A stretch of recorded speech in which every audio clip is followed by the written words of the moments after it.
দেখা হচ্ছে আপনাদের সাথে আবার একটি নতুন স্টোরি নিয়ে, আরও নতুন অভিজ্ঞতা নিয়ে। তার জন্য দেখতে থাকুন আমাদের চ্যানেল। বারাসাতে কালী ঠাকুর দেখতে যায়নি এমন মানুষকে খোঁজা মানে ওই খড়ের গাদায় সই খোঁজার মতো। যাই হোক, ব্যাপারটা কিন্তু একই রকম। তো আজকে আমরা আপনাদের সাথে শেয়ার করব ঘোস্ট হান্টার চ্যানেলের পক্ষ থেকে এমন একটি স্টোরি, যে স্টোরিটি শুনলে হয়তো আপনিও আঁতকে উঠতে পারেন। কেন বলছি? ভাবুন তো, আপনি এবং আপনার পার্টনার দুজনেই চাকরি করেন অনেক দূরে, কিন্তু কালী পুজোয় আপনারা গভীর রাতে ঠাকুর দেখতে বেরিয়েছেন বাইকে করে। সেই বারাসাতে যাওয়ার হাইওয়েতে যদি আপনাদের সাথেও ঘটে এরকম ভৌতিক ঘটনা, তবে আপনারা কি করবেন? জানতে হলে ভিডিওটি দেখুন। কালী পুজোর রাত, আলো বাজি আর উৎসবের মাঝে শুরু হয় এক অদ্ভুত ঘটনার গল্প। রাহুল আর পূজা দুজনেই ব্যস্ত জীবনের মানুষ। রাহুল মুম্বাইতে একটি 5 তারা রিসর্টে কাজ করে, আর পূজা কর্পোরেট চাকরি। সারা বছর কাজের চাপে তারা খুব কমই একসাথে সময় কাটাতে পারে, তাই কালী পুজোর সময়টাই তাদের কাছে বিশেষ। সেই বছরও রাহুল কালী পুজোর সকালে পূজার বাড়িতে আসে। দুপুরে পরিবারের সাথে খাওয়া দাওয়া করে তারা ঠিক করে বিকেলে বারাসাত ঘুরতে যাবে। দূরত্ব বেশ হওয়ায় তারা বাইক নিয়েই রওনা দেয় বাসন্তী হাইওয়ে ধরে। সন্ধ্যার আলোয় তারা বারাসাতে পৌঁছে ঠাকুর দেখে, কিছুক্ষণ সময় কাটায়। সবকিছুই স্বাভাবিকই ছিল, কিন্তু রাত বাড়তে থাকলে প্রায় 12টার সময় পূজা বলে এবার বাড়ি ফেরা উচিত। রাহুল রাজি হয়, আর তারা বাবার বাড়ির পথে রওনা দেয়। ফেরার পথে বাসন্তী হাইওয়ের এক নির্জন অংশে হঠাৎ পূজার খুব জোরে টয়লেট পায়।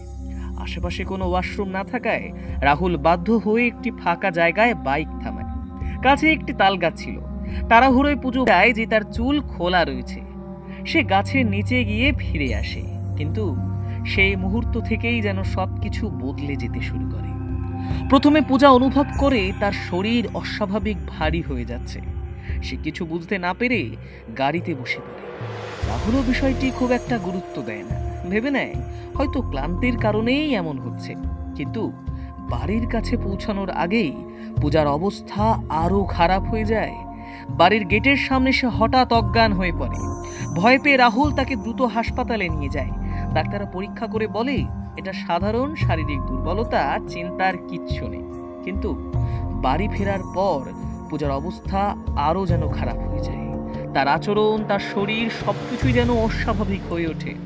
অবশেষে বাধ্য হয়ে পরিবারের লোকজন তাকে এক পুরোহিতের কাছে নিয়ে যায়। পুরোহিত দেখে বুঝতে পারেন বিষয়টি সাধারণ নয়।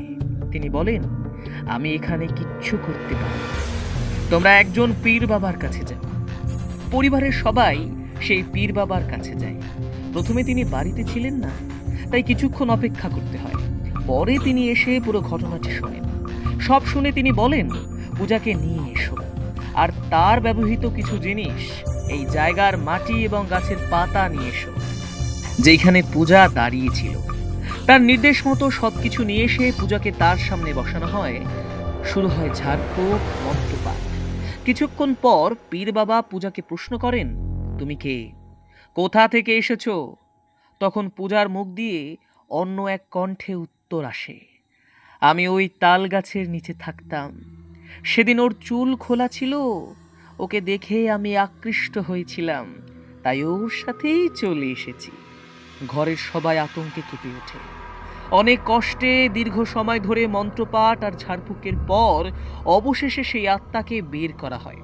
পীর বাবা সেটিকে একটি মন্ত্রপুত ঘটের মধ্যে বন্দি করে এবং সেই তাল গাছের নিচে পুঁতি দেন, এবং গাছে একটি পেরেক ঠুকে দেন যাতে সেটি আর কখনো বেরোতে না পারে। এরপর ধীরে ধীরে পূজা সুস্থ হয়ে ওঠে। কিন্তু সেই রাতের ঘটনা আর মাঝখানে সেই ভয়ঙ্কর দিনগুলোর কথা সবকিছুই তার স্মৃতি থেকে মুছে যায়। সময় কেটে যায়, আর পূজা, রাহুল স্বামী স্ত্রী। তাদের একটি ছোট্ট মেয়ে আছে। তারা সুখে সংসার করছে, কিন্তু কালী পুজোর সেই রাতের অদ্ভুত অভিজ্ঞতা আজও রাহুলের মনে এক গভীর ছায়া ফেলে রাখে। গল্পটি কেমন লাগলো? যদি ভালো লেগে থাকে লাইক করতে কিন্তু ভুলবেন না। আর এরকম সত্যিকারের আরও ভৌতিক ঘটনা ফিরে পেতে অবশ্যই আমাদের চ্যানেলটিকে সাবস্ক্রাইব করে রাখুন। কমেন্ট বক্সে আপনার মতামত জানাতে কিন্তু ভুলবেন। ওয়াও, খুব সুন্দর একটি ঘটনা কিন্তু আমরা শুনলাম সুরজিৎদার মুখ থেকে। তো সবার প্রথমে বলে রাখি, সুরজিৎদা তোমাকে অসংখ্য ধন্যবাদ এত সুন্দর একটি ঘটনা আমাদের সবাইকে শোনানোর জন্য। তো আজকের জন্য এতটুকুই। ভিডিওটা তোমাদের কেমন লেগেছে কমেন্ট বক্সে জানাতে কিন্তু একদমই ভুলো না। ভিডিওটাকে লাইক করো, শেয়ার করো বন্ধুদের মাঝে যাতে তারাও দেখতে পারে। আর হ্যাঁ, চ্যানেলটাকে সাবস্ক্রাইব করতে কিন্তু একদমই ভুলো না। আবার নতুন কোনো গল্পে তোমাদের সাথে দেখা হচ্ছে। তো আজকের জন্য এতটুকুই, বাই।